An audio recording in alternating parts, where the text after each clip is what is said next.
Greetings, everyone. So today I am working with fresh cottonwood buds. Now, if you've ever worked with these, you know that they emit a wonderful aroma, a scent from the buds, and it's just unmistakable.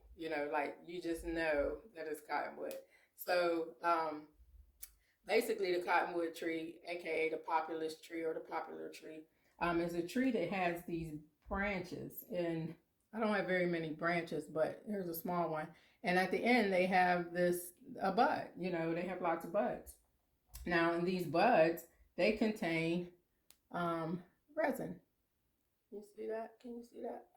Yeah, they contain this resin, and it's very sticky, but it's very fragrant, and it's very medicinal. So my hands are all sticky, but so that resin is part of the tree's protection.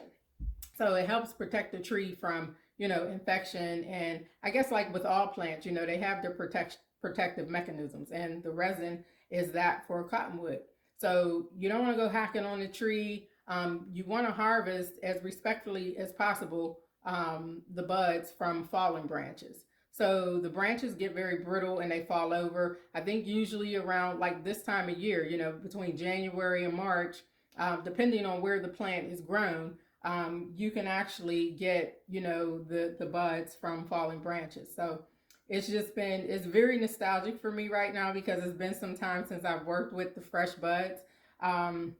Pretty much I just usually forget to have someone send me them, around this time of year, but I didn't forget this year. So I am very, very grateful to have these right now. And basically the resin or the resin that comes from them contains salicylic acid or salicin, which is the same component in the willow plant, which is what is used for to make aspirin. So if you have an aversion to aspirin or if you're allergic to aspirin, I recommend not working with or utilizing products that have cottonwood. But other than that, the plant is hugely great for inflammation. It's antifungal, it's antimicrobial. But due to that salicylic acid, most people love working with this to make pain remedies. So, they infuse the oils to make salves and things like that. They also tincture it. Now, when I work with plants, one of the first questions I ask is, what are the medicinal properties and can I tincture it? So the tincture is usually used as like an expectorant for mucus. So you can utilize this plant in many different ways. So, but my main purpose for getting these is really the oil. So, I'm going to infuse the oil and, make some salves, some body oil, some balms, rubbing, things to rub on the body. But again, it's like you utilize the properties from this plant in any way that you can. So the tincture, the oils and things of that nature. But I am going to let the oil go for 3 to 4 weeks, but then I'm also going to let some sit for the better part of a year.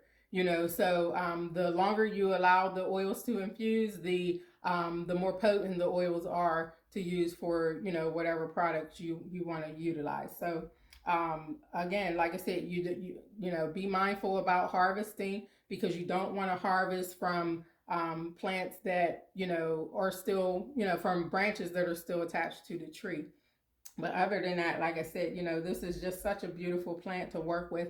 I haven't, utilized it. Like I said, I just forget to, have someone send me the buds. So, I guess Spirit was speaking with me this season and said, yeah, you might need to get some.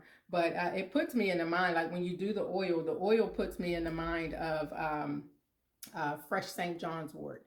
If you will, like how, you use fresh St. John's wort to make an oil, and it imparts that beautiful red, hue into the oil. Same thing with cottonwood. I mean, and that's what I said. So even, letting it sit for a year, it's definitely going to be more potent. So, the products that I make from this will eventually make it to the website, but time and patience is of the essence. So, again, I'm very grateful to be working with this plant. So there you have it. Cottonwood bud. That's it.